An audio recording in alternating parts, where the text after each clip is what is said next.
नमस्कार सभी को। आज हम अपना जो टॉपिक है प्री ब्रिटिश इकोनॉमी, उसका सेकंड पार्ट है, उस पे हम बात करेंगे।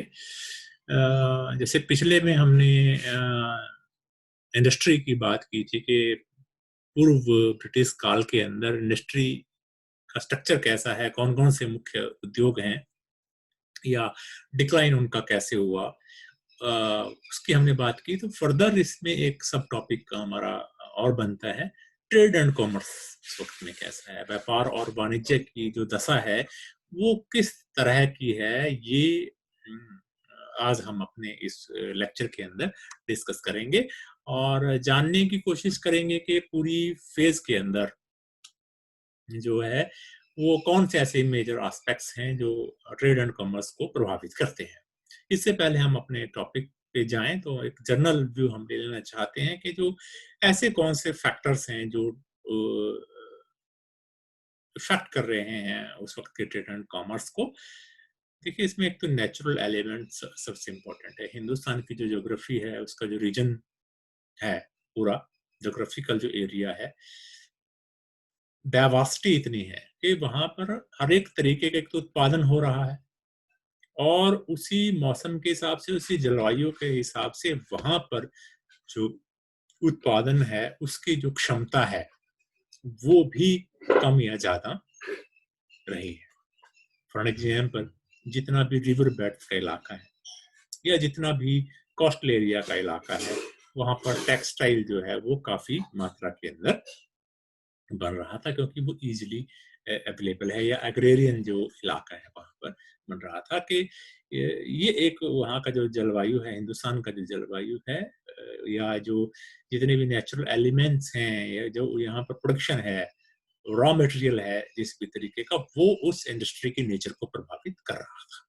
ये उस वक्त के हिंदुस्तान की खास बात थी, क्योंकि यहाँ पर रिसोर्सेज की, मिनरल्स की कमी उस वक्त में नहीं थी और उनका खनन भी हो रहा था, उनका यूज भी हो रहा था अपने अपनी इंडस्ट्रीज के हिसाब से। दूसरी है एग्रीकल्चर फर्टिलिटी है। बहुत बड़ा एक जोग्राफिकल भूखंड है जो बहुत फर्टाइल रहा है, सेंचुरीज से फर्टाइल रहा है। और जिस समय की हम बात कर रहे हैं उस वक्त में तो एक पूरा एकीकृत राज्य है, सेंट्रल स्टेट नजर आ रही है, जिसके अंदर जो उस एग्रीकल्चरल जो इलाका है, जो कल्टीएबल लैंड है, वो बढ़ रही है बहुत ज्यादा। तो नेचुरल सी बात है कि जो फर्टिलिटी है लैंड की, उसने भी ट्रेड एंड कॉमर्स को प्रभावित किया होगा। एक और बात यहाँ स्किल्ड लेबर है। हर एक प्रोफेशन के अंदर, हर एक उद्योग के अंदर एक अलग तरीके की क्लास इन्वॉल्व थी जो वंशानुगत आधार पर चलती थी। सेंचुरीज से, पीढ़ी दर पीढ़ी, एक जो जनरेशन है दूसरी जनरेशन को अपना जो टैलेंट है वो हैंड ओवर करती थी, और वो जो स्किल्ड इंडस्ट्री है वो एक इम्पॉर्टेंट फैक्टर बनती है इस ट्रेड एंड कॉमर्स के अंदर। सवाल ये उठता है कि अब कि वो कैसे आप अपने इंडस्ट्री को कैसे वो आगे बढ़ाती है। इसके अलावा हमारे यहाँ गिल्ड ऑर्गेनाइजेशंस हैं, संघ बने हुए हैं, कारीगर हैं उनके संघ बने हुए हैं, वो एक पर्टिकुलर टर्म एंड कंडीशन के तहत अपना काम कर रहे हैं। अर्बनाइजेशन हमें देखने को मिलता है। बड़े शहर उस काल के अंदर पनपने को देखने को मिलते हैं, जो इस तरीके की जो ट्रेड एक्टिविटीज हैं उनके लिए एक इम्पॉर्टेंट रोल प्ले करते हैं। इसके अलावा जो स्टेट है या नोबल्स हैं, वो भी एक इम्पॉर्टेंट रोल प्ले कर रहे हैं हम सबके लिए। एक एकीकृत जो करेंसी सिस्टम है वो हमें देखने को मिलता है, बैंकिंग सिस्टम हमें देखने को मिलता है। तो एक स्ट्रक्चर हमारे पास, चाहे वो नेचुरल कहें या गवर्नमेंट के द्वारा कहें, या आप कहेंगे कि हिंदुस्तान का जो स्किल्ड वर्कर है, वो इस तरीके की जो इकोनॉमिक एक्टिविटीज हैं उनके अंदर वो इन्वॉल्व हो रहा है, और स्टेट भी उसको प्रमोट कर रहा है और उसके पास अपॉर्चुनिटीज हैं उस काल के अंदर। तो अब आप देखिए कि पैदा क्या कर रहा है। सबसे ज्यादा उस वक्त में जो ट्रेड एंड कॉमर्स की जो कमोडिटीज हैं वो टेक्सटाइल गुड्स है। ऑल पूरी वैरायटीज, अगर आप ब्रिटिश फैक्ट्री रिकॉर्ड्स को देखें, जो भारत से जा रहा है भरा पड़ा है।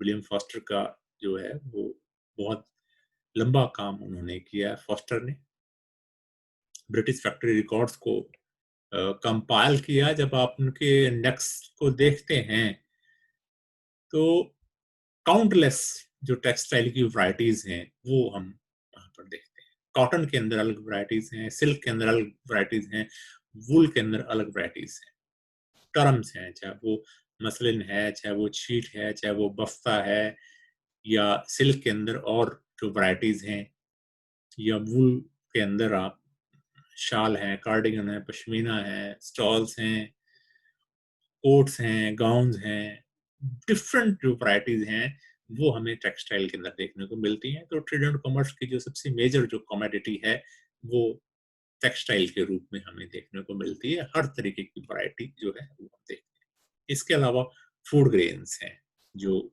एग्रीकल्चरल जो क्लासेस हैं वो फूड ग्रेन्स जो है, या कमर्शियल जो क्रॉप्स हैं उनका भी व्यापार जो है वो हो रहा है, या होममेड जो प्रोडक्ट हैं, चाहे वो शहद है, चाहे वो घी है, चाहे वो वैक्स है, ये सारी जितनी भी इंडस्ट्रीज हैं वो एग्रीकल्चर या नॉन एग्रीकल्चरल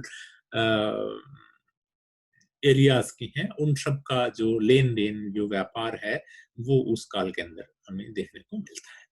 इसके अलावा जो आयरन और कॉपर टूल्स हैं, इनका भी जो उत्पादन हो रहा है और उसका व्यापार जो है वो एक्सपोर्ट जो है वो यहाँ से हो रहा है, वो स्थानीय लेवल पर भी हो रहा है और बाहर विदेशों के अंदर भी उसका व्यापार। स्पाइसेस मेन आइटम है जो हिंदुस्तान से बाहर जा रही है, जो मसाले हैं, गरम मसाले हैं, मेन आइटम्स हैं, और ब्रिटिश ईस्ट इंडिया कंपनी या यूरोपियन कंपनीज बहुत इंटरेस्ट के साथ उनको लेकर के जा रही हैं, क्योंकि यूरोप के अंदर इन मसालों की बहुत ज्यादा डिमांड थी। बेसिकली यूरोप ठंडा था और इनकी वहां पर बहुत भारी मात्रा में डिमांड थी। पर्टिकुलरली जो मालाबार कोस्ट का इलाका है, उस इलाके के अंदर के जितने भी स्पाइसेस होते थे, मसाले होते थे, बाद में तो आकर के ब्रिटिश ईस्ट इंडिया कंपनी इस व्यापार के ऊपर अपना एकाधिकार कर लेती।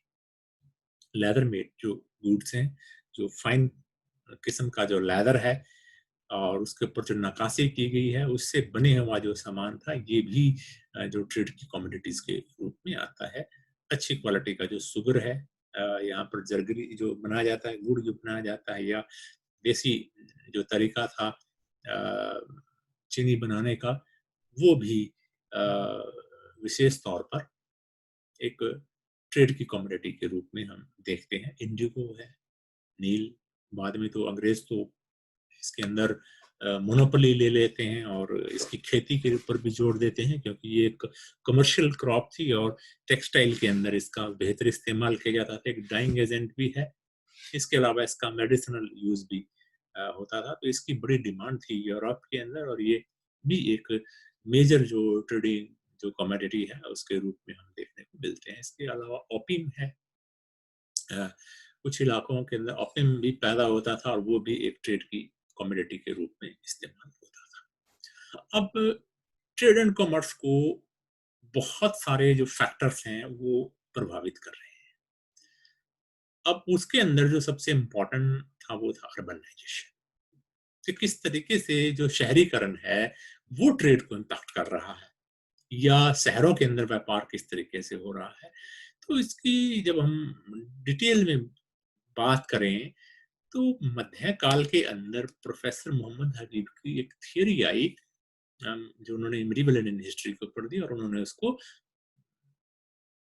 शहरी क्रांति का है, नगरीय क्रांति का है, मध्यकाल की नगरीय क्रांति का है। उसमें वो बेसिकली क्या कहते हैं कि उससे पहले जो नगर थे वहां पर जो धनंजय लोग हैं, जो अमीर लोग हैं, उमराज लोग हैं, वो वहां पर रहते थे। लेकिन मध्यकाल के अंदर जैसे ही क्राफ्ट बढ़ा, प्रोडक्शन बढ़ा, स्टेट सेंट्रलाइज होनी शुरू हुई, तो बहुत बड़ा माइग्रेशन शहरों की तरफ भी बढ़ा और जो स्किल्ड लेबर था वो शहरों की तरफ मूव हुआ और ये शहर थे डिफरेंट जो ट्रेडिंग सेंटर्स के रूप में इमर्ज हुए और उन्होंने इसको इंडस्ट्रियल रेवोल्यूशन कहा है मेडिवल फेज का। हालांकि कोई उसके बाद बहुत सारे और हिस्टोरियंस हैं जो शहरीकरण पे अपना विचार देते हैं, अपना काम करते हैं, जिनमें हमीदा खातून नकवी है, वो मुगल एरा पे अपना जो एक थीसिस देती हैं और दो मेजर वर्क उनके मेडिवल इंडियन अर्बनाइजेशन के ऊपर आते हैं। W.H. मोरलैंड का अपना एक काम है और K.M. अशरफ का अपना एक काम है। इसके अलावा A.C. मिश्रा का काम है, इंदु बंगा हैं, प्रोफेसर J.S. ग्रेवाल हैं, K.K. त्रिवेदी हैं, सरीन मूसवी हैं, जो बाद में डाटाज एक पूरा का पूरा स्टैटिक जो है वो उसका देते हैं। तो ये जो रेवोल्यूशन आता है, इंडस्ट्रियल रेवोल्यूशन, अर्बन जो रेवोल्यूशन एमर्ज होता है, तो ये जो नगर थे अब वो प्रशासनिक नगरों के साथ साथ शिल्पकारों के नगर भी होने शुरू हुए।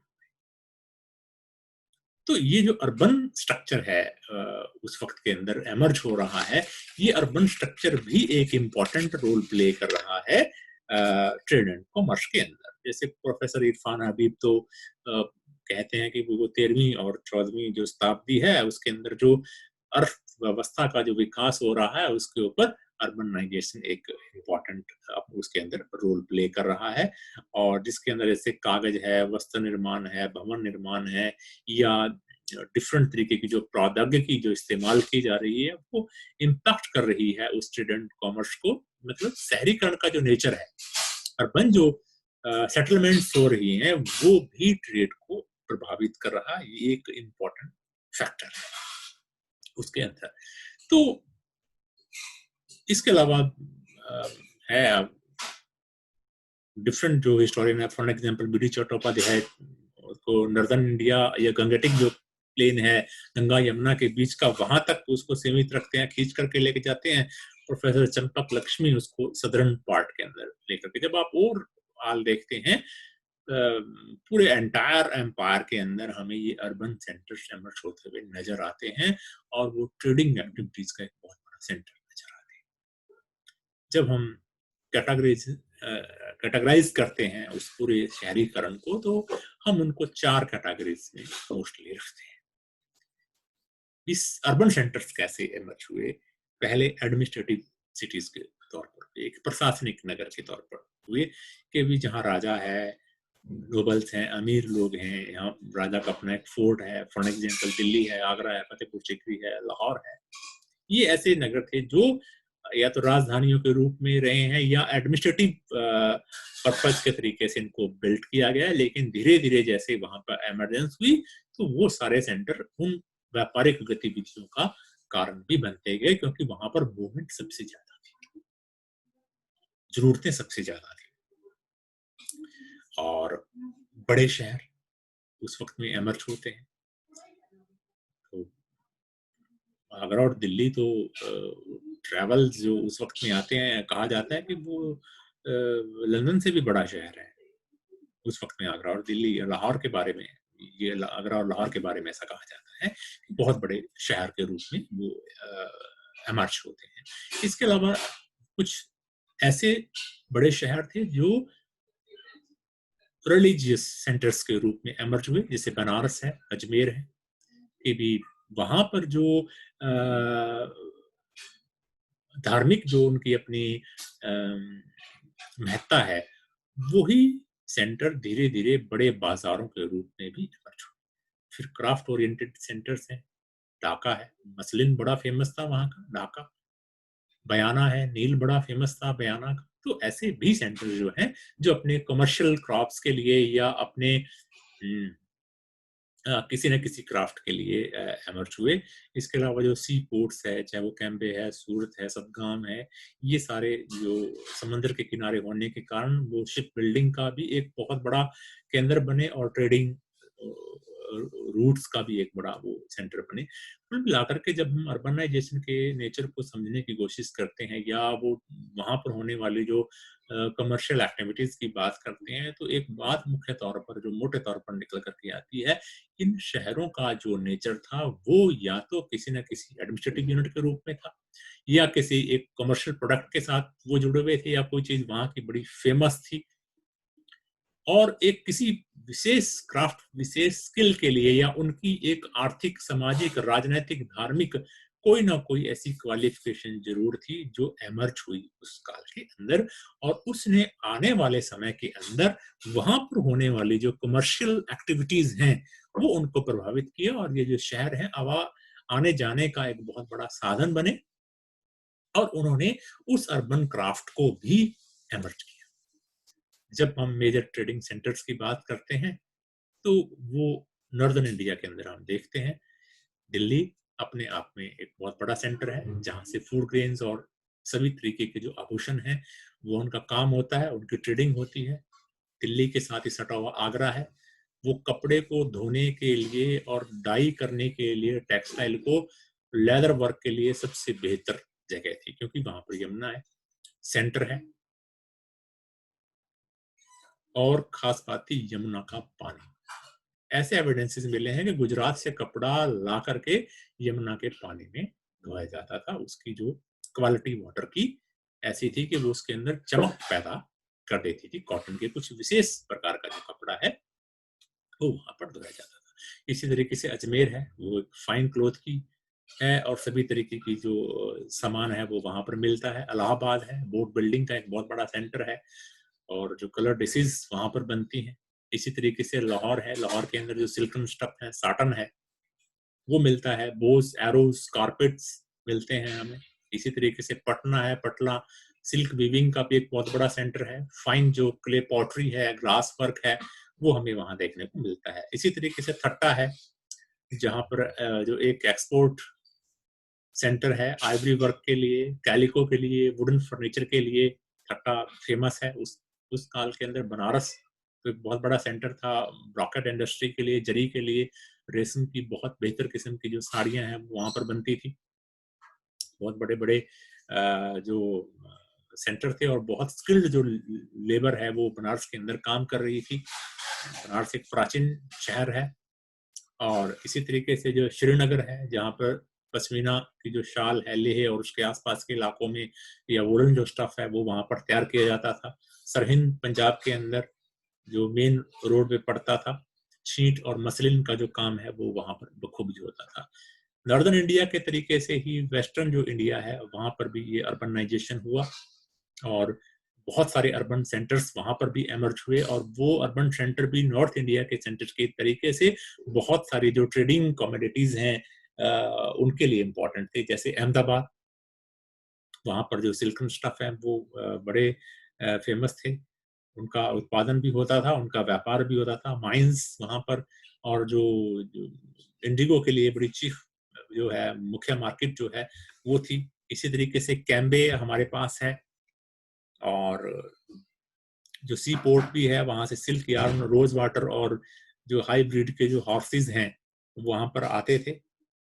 इसके अलावा जो सूरत है वो भी सी पोर्ट है, शिप बिल्डिंग है, कॉटन क्लोथ्स भी वहां पर जो है वो एक कमोडिटी के रूप में उपलब्ध है। अहमदनगर कॉइन मिंटिंग का बहुत बड़ा सेंटर था अहमदनगर। फाइन मसलिन का काम भी वहां पर होता था, और उसका व्यापार भी वहां पर होता था। इसीलिए इसी तरीके से दौलताबाद में पेपर है, दमन के अंदर शिप बिल्डिंग है, गोवा के अंदर जो रूपी मिंटिंग का जो काम है वो हो जाता है। ये जो मेजर सेंटर हैं वेस्टर्न इंडिया के, इन्होंने भी अपना एक इम्पोर्टेंट रोल प्ले किया वहां पर।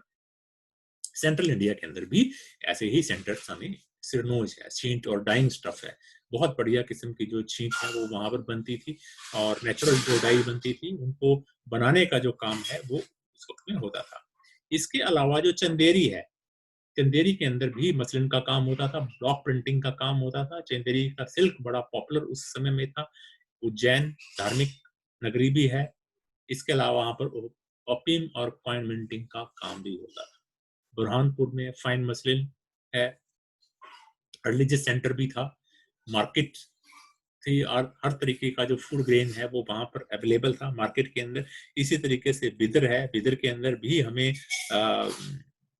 देखने को मिलता है कॉइन मिंटिंग है, आयरन की जो तलवारें हैं वो वहाँ पर बनती थी। साउथ इंडिया के अंदर भी यही जो हमें देखने को मिलता है, एक पूरी विकसित व्यवस्था मिलती है हमें बड़े शहरों की, जैसे कल्याण है, एक मेन सी पोर्ट है, शिप बिल्डिंग वहां पर हो रही है, कुरोदो है, पेपर मार्ट वहां पर बन रहा है और उसका व्यापार भी हो रहा है। इसी तरीके से कैलिकट है जो इंडिगो के लिए, स्पाइसेस के लिए बड़ा फेमस है, कांची है, तंजावर है, नागापट्टनम है, निजामापट्टनम है, यहाँ पर सिल्क का, साड़ियों का और जो डिफरेंट जो प्रिंटिंग शीट है, प्रिंटेड जो शीट है, ब्लॉक जो शीट है या लॉन्ग क्लोथ है, टबैको है, ये सारा का सारा, या पर्टिकुलरली इस पूरे मालाबार कोस्ट से जो मसाले हैं या कपड़ा है, शिप्स हैं, इनका जो व्यापार है वो बड़ी मात्रा में हो रहा है और ये बड़े पोर्ट्स के रूप में भी हो रहे हैं और विदेशियों के आने जाने का बहुत बड़ी जो बस्तियां हैं या बाद में यहीं पर डेवलप होती हैं और इंटरेक्शन जो आउटर वर्ल्ड है उसके साथ यहाँ की जो ट्रेडिंग कम्युनिटीज हैं या यहाँ के जो बासिंदे हैं उनका बहुत ज्यादा रहा है। इसी तरीके से जो ईस्टर्न पार्ट है हिंदुस्तान का, वहां पर भी अर्बनाइजेशन हुआ और वो बहुत सारे इलाके वहां पर ट्रेडिंग सेंटर के रूप में आए हैं। फॉर एग्जाम्पल जैसे पुरी है हमारे पास, तो वहाँ सेरिकल्चर और जो सिल्क के जो क्लोथ्स हैं उसका काम होता था। सुनारगाम के अंदर फाइन मसलिन है, एक बहुत बड़ा पोर्ट है सुनारगाम। इसी तरीके से जो चिटगाम है, शिप बिल्डिंग का काम चिटगाम में होता था। ढाका है, ढाका में ये काम होता था और फाइन मसलिन वहां पर बनती थी।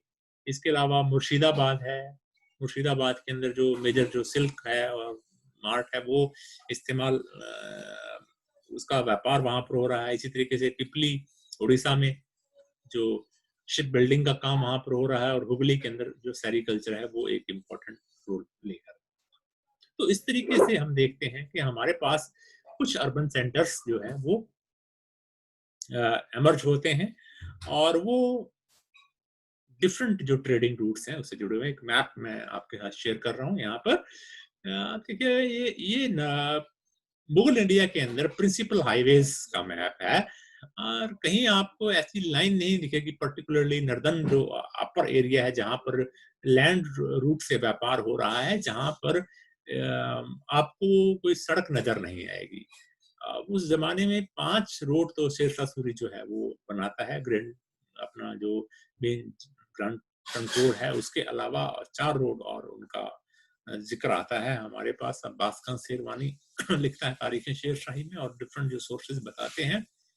इसके अलावा भी जो लोकल जो रूट है मुगल काल के अंदर वो बनाए जाते हैं। ये मेजर ट्रेडिंग रूट्स हैं। आप देखें मैप पे कि सुनार गांव से लेकर के, आप कर्सर को अगर देख पा रहे हैं तो सुनार गांव से लेकर के काबुल तक का, अगर हेरात तक का जो इलाका है एक इसी रूट के ऊपर था, जो पटना होकर के, अहमदाबाद होकर के और आगरा पानीपत होकर के, सरहिंद होकर के आगे फिर वो वेस्टर्न नॉर्थ वेस्ट की तरफ जो होता था। इसी तरीके से आगरा से बहुत से रूट जो हैं वो गुजरात की तरफ, बुरहानपुर की तरफ ऐसे वो रूट निकलते थे और साउथ से ईस्ट की तरफ का जो रूट है वो गोवा से हुगली तक को निकलता था। तो ऐसे जो ट्रेडिंग रूट्स हैं जो थे और इन ट्रेडिंग रूट्स के ऊपर बाकायदा व्यापारियों के लिए सुविधाएं थी, चाहे वो सराय हैं, चाहे वो सैनिक जो चौकियां हैं या प्रोटेक्शन है गवर्नमेंट की तरफ से ट्रेडर्स को,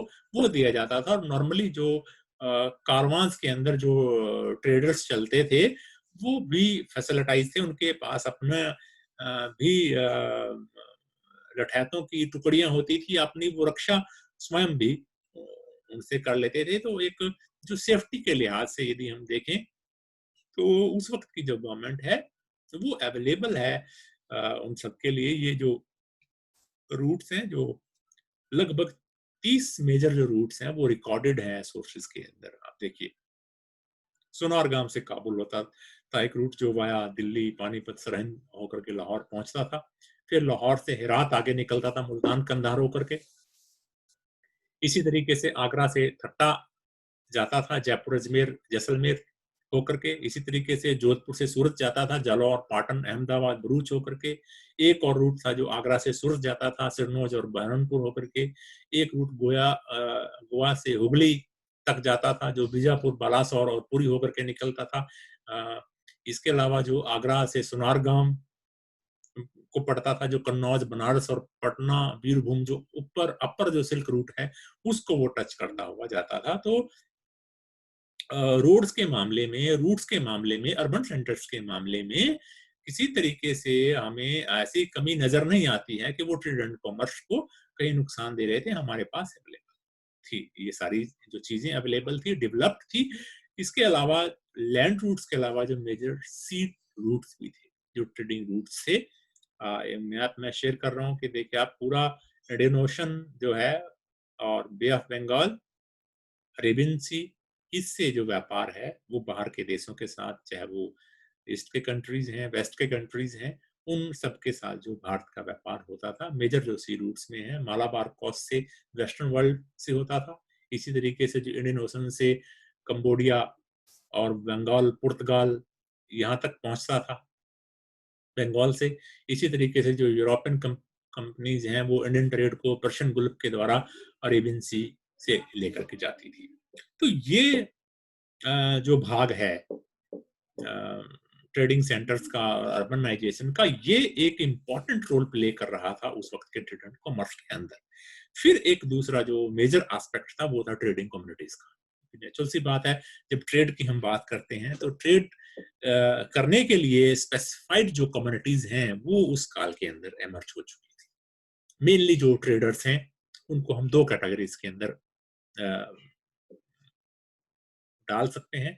फॉरेन ट्रेडर्स हैं, जो बाहर से ट्रेडर्स आते थे, जिसमें आर्मेनियन, ज्यूज, करीमीज, अरब्स और अदर यूरोपियन ट्रेवलर्स या व्यापारी थे। इसके अलावा इंडियन जो ट्रेडर्स हैं वो फर्दर आगे डिफरेंट कैटेगरीज में थे, जैसे बनियाज हैं, मेनली जो बंजाराज हैं, मेनली जो फूड ग्रेन के लिए पॉपुलर थे। दूसरे थे बनिया, जो urban goods, all luxury items के अंदर व्यापार करते थे। तो इस तरीके से जो ट्रेडिंग कम्युनिटीज हैं हमारे पास वो भी अवेलेबल हैं उस समय में, और वो स्पेसिफाइड हैं उनके किसने किस तरीके का व्यापार करना है, कितने पैसे से व्यापार करना है, ये सारा जो सिस्टम है, ये सारी की सारी जो व्यवस्था है वो हमारे पास उस वक्त में अवेलेबल है। अब जो फॉरेनर्स की कैटेगरी है, फॉर एन एग्जांपल आर्मेनियंस है, ये ओल्डेस्ट कम्युनिटी है उस काल में हमारे पास, जो रॉ सिल्क के अंदर काम करती है। बंगाल, दिल्ली, सूरत, रेड सी और पर्शियन गुल्फ से इनका जो व्यापार है वो होता था।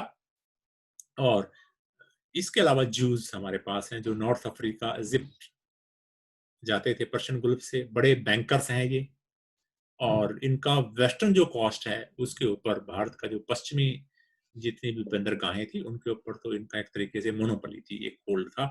एक बिजनेस कम्युनिटी के रूप में ये एमर्ज होते हैं, और इनकी सेटलमेंट उसी कोस्टल वेस्टर्न कॉस्ट के ऊपर भी हमें उस काल के अंदर दिखाई पड़ती हैं, बाद के फेज के अंदर भी हमें दिखाई पड़ती हैं।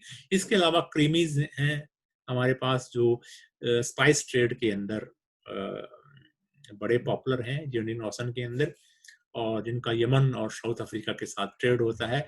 सोगेडियंस हैं हमारे पास, जो बाय ओरिजिन ईरानियन हैं। ऑल क्राफ्ट के अंदर वो लोग हैं, और हॉर्स ट्रेड के अंदर उनकी, सोगेडियंस की, जो हमें मोनोपोली नजर आती है। सिल्क रूट के द्वारा ये ईरान, इराक आगे तक का जो इलाका है वो ये हॉर्स ट्रेडिंग वहां से होती थी। इसके अलावा पोर्तुगीज और ब्रिटिश आते हैं, एक न्यू ग्रुप आता है जो पर्टिकुलरली टेक्सटाइल और जो मसाले हैं उनके अंदर आता है, और ये लोग रिकॉर्ड कीपिंग के अंदर एक्सपर्ट थे। इनका अपना जो रिकॉर्ड था, बही खाते बनाने की जो इनकी कला थी, इनकी जो विधि थी, डबल डबल जो खाते हैं, जो हमारे पास अभी रिकॉर्ड्स मिलते हैं, एक्सीलेंट वर्क उन्होंने किया हुआ है उसके ऊपर। बहुत माइन्यूट ऑब्जर्वेशन के साथ उन्होंने एक एक चीज, चाहे वो टेक्नोलॉजी है या व्यापार का लेन देन है, उसका जो हिसाब किताब है इनसे बेहतर कोई नहीं जानता था। तो यूरोपियंस की खास बात ये थी कि ये एक ट्रेडिंग कम्युनिटी के रूप में एमर्ज हुए, और इन्होंने बड़े तरीके से उस व्यापार को किया भी और उसको मेंटेन भी किया। इसके अलावा हमारे पास इंडियन ट्रेडर्स में बंजाराज आते हैं, जो लॉन्ग डिस्टेंस ट्रेड के लिए जाने जाते थे। ऑक्स ड्राइवर्स हैं, इनके पास बैलों का एक बहुत बड़ा काफिला होता था। छकड़ों के अंदर उस सामान को लाद करके, पर्टिकुलरली फूड जो ग्रेन है उसका ये व्यापार करते थे। एक बहुत ही ऑर्गेनाइज्ड कम्युनिटी थी और बड़ी सब डिवाइडेड थी अगले ग्रुप्स के अंदर, जैसे लबानाज है, साल्ट का ट्रेड कर नमक का ट्रेड करते थे, मुल्तानीज फूड ग्रेन्स में थे, मुकेरीज जो वुडन क्राफ्ट है इसके अंदर काम करते थे। तो ये भी आगे सब ग्रुप्स के अंदर डिवाइडेड थे और प्रत्येक ग्रुप का अपना एक विशेष क्राफ्ट होता था, अपना एक विशेष धंधा होता था जिसके अंदर ये काम करते थे। और ये ट्राइब बेस के ऊपर ऑर्गेनाइज्ड होते थे, इनका अपना एक कबीला टाइप होता था या सरदार होता था, और ये बहुत ही ऑर्गेनाइज्ड रूप के अंदर अपना व्यापार करते थे। और इनका जो काफिला है वो चलता रहता था। बहुत सारे ऐसे हमारे पास एविडेंसेस हैं, बहुत सारे ऐसे ट्रैवलर्स हैं जिन्होंने बहुत बड़े बड़े काफिले इनके देखे हैं और उनको अपने मेमोइर्स के अंदर रिकॉर्ड किया है। दूसरी जो इंडियन ट्रेडर्स के अंदर बड़ी कम्युनिटी थी, दे आर द बनियास, जो लोकल और फॉरेन ट्रेड दोनों के अंदर इन्वॉल्व हो रहे थे। आगे फिर वो डिफरेंट कास्ट के अंदर जो है वो डिवाइड भी हो रखे थे। तो ये इनका जो मेन था बनियास का, इसमें जो कोमतीज हैं मान लो, जो आंध्र प्रदेश के अंदर काम करते हैं, चेटीज जो हैं वो तमिलनाडु में काम करते हैं, मोपलास जो हैं अरेबियन मुस्लिम्स हैं, ये अलग अलग इलाकों के अंदर अलग अलग नामों से अलग अलग ग्रुप से काम करते थे। ओवरऑल इनके लिए हम एक टर्म यूज करते हैं कॉमनली नॉर्दर्न इंडिया के अंदर, they are known as the Banias, जो पर्टिकुलरली आगे फिर सब गोत्राज के अंदर बटे हुए थे, जैसे अग्रवाल्स हैं, ओसवाल्स हैं, मारवाड़ीज हैं। ये लोग थे जो मारवाड़ीज तो एक बैंकर्स के तौर पर भी काम करते थे। और गुजरात के अंदर जो वोहराज हैं, तो ये भी एक बैंकर्स के रूप में एमर्ज हुए थे। तो इस तरीके से हम देखते हैं कि जो डिफरेंट ट्रेडिंग कम्युनिटीज हैं, चाहे वो फॉरेनर्स हैं चाहे वो इंडियन हैं, वो एमर्ज हो रहे हैं उस पूरी की पूरी फेज के अंदर, और वो क्या कर रहे हैं, वो ट्रेड एंड कॉमर्स को इम्पैक्ट कर रहे हैं, वो प्रभावित कर रहे हैं।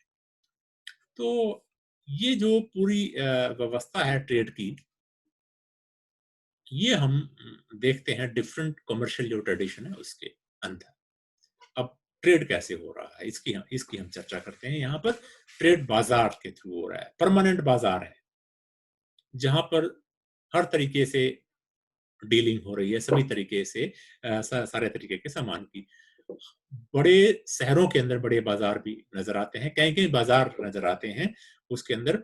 और 16वीं शताब्दी में तो हमें 3200 बड़े शहरों का जिक्र मिलता है इंडिया के अंदर, जो वहां पर कमर्शियल एक्टिविटीज रिकॉर्ड की गई हैं।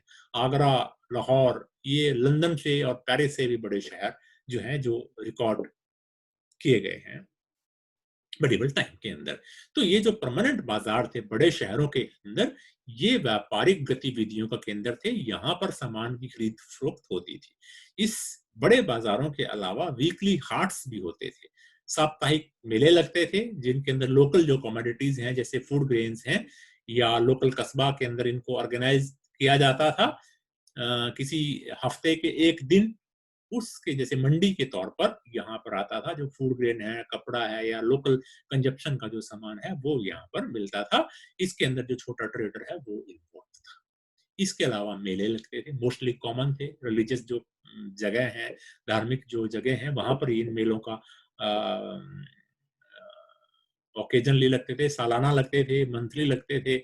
चाहे वो सूर्य ग्रहण का मेला है, चंद्र ग्रहण का मेला, या बहुत और जितने भी तीज त्योहार आते थे उनपे जो बड़े मेले लगते थे, वहां के जो मेले थे वो भी ट्रेडिंग के बड़े सेंटर्स बन जाते थे। और वो उनकी पता होता था कि कब सूर्य ग्रहण होने वाला है, उसकी तैयारी पहले से हो जाती थी। जो ट्रेडर्स हैं या लोकल लोग हैं, जो लेन देन का काम होना था उनके अंदर भी, तो वो भी एक बहुत बड़ी जो कमर्शियल एक्टिविटीज हमें देखने को मिलती है।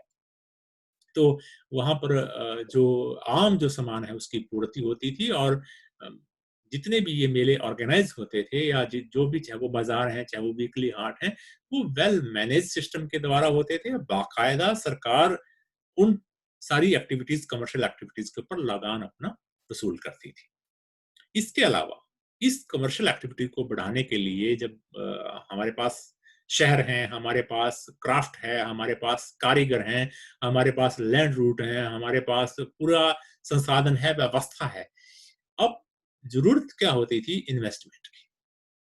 अब इन्वेस्टर हमारे पास है, लोन है, एक क्रेडिट का सिस्टम है, होलसेलर जो है वो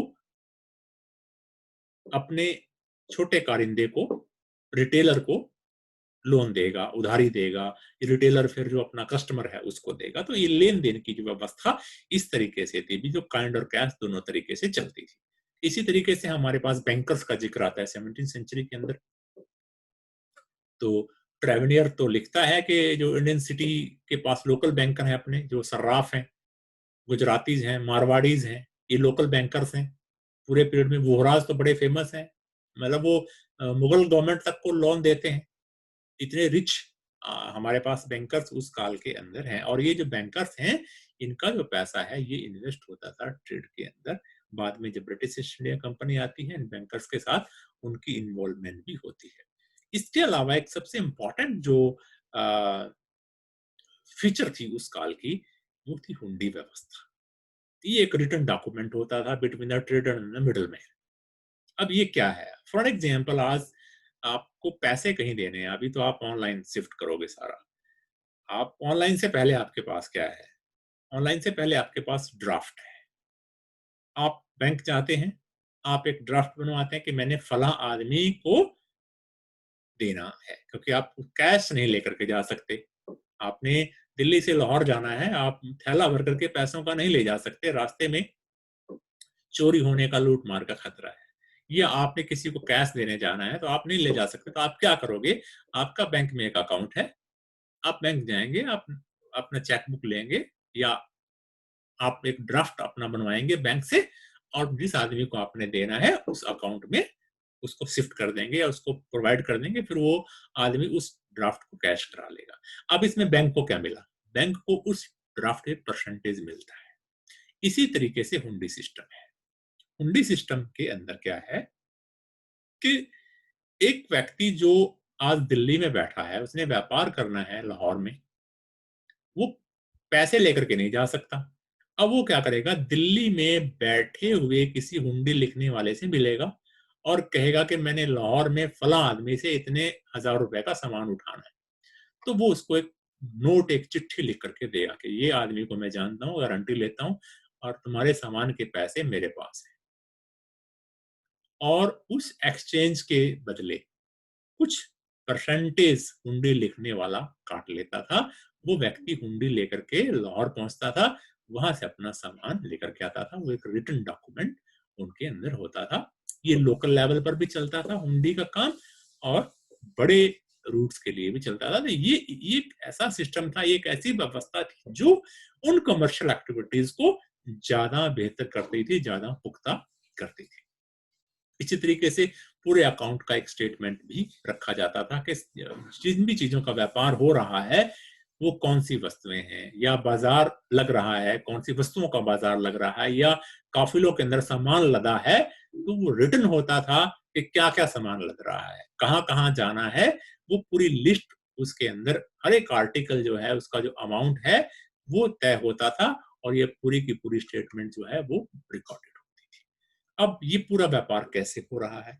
इसके ट्रांसपोर्ट के डिफरेंट मीन्स हैं, जैसे कैमल्स हैं, ये बड़े पॉपुलर हैं। उसके अंदर पर्सनल कन्वेंस के अंदर भी यूज हो रहे हैं, और ट्रांसपोर्टेशन के अंदर भी इनका इस्तेमाल हो रहा है। ऑफनली जो आगरा से का जिक्र आता है, आगरा से बहुत बड़े जो काफिले हैं जो सूरत की तरफ रवाना है, टोड उनको एक्सप्लेन करता है अपने मेमार के अंदर, बड़े बड़े काफिला का जिक्र करता है जो ऊंटों के द्वारा सामान लेकर के जा रहे हैं ट्रेडिंग के लिए। इसी तरीके से जो खच्चर हैं, घड़े हैं, इनका भी इस्तेमाल किया जा रहा है। ये लेस एक्सपेंसिव है। नॉर्थ वेस्ट के अंदर तो ये ट्रांसपोर्ट का मेन कारण है, हिली एरियाज़ के ऊपर तो मोस्टली इनका इस्तेमाल किया जा रहा है। इसी तरीके से तो बैल हैं, बैलगाड़ियाँ हैं, उनका इस्तेमाल हो रहा है। बंजाराज़ के पास तो हज़ारों की संख्या के अंदर इस तरीके के बैलगाड़ियाँ होती थी, जो बड़े-बड़े काफ़िले जो हैं कहीं-कहीं वर्षों तक, कहीं-कहीं महीनों तक जो चलते रहते थे ट्रेडिंग के ऊपर। तो ये लैंड रूट के द्वारा बहुत बड़ा लंबा जो रूट है ये तय करते थे। तो बिहार का जो बॉर्डर से लेकर के सिंध के वेस्ट तक और लाहौर, आगरा और नॉर्थ बहरानपुर और साउथ तक हर जगह पर हमें इन बंजाराज़ का ज़िक्र मिलता है जो बहुत बड़े-बड़े बैलों के जो काफ़िले हैं उनके साथ चलते थे और उनका सामान वो शिफ्ट करते थे। इसी तरीके से हमारे पास अ, जब लैंड रूट की हम बात करते हैं, लैंड रूट के साथ-साथ हमारे पास जो है शिफ्टिंग अ,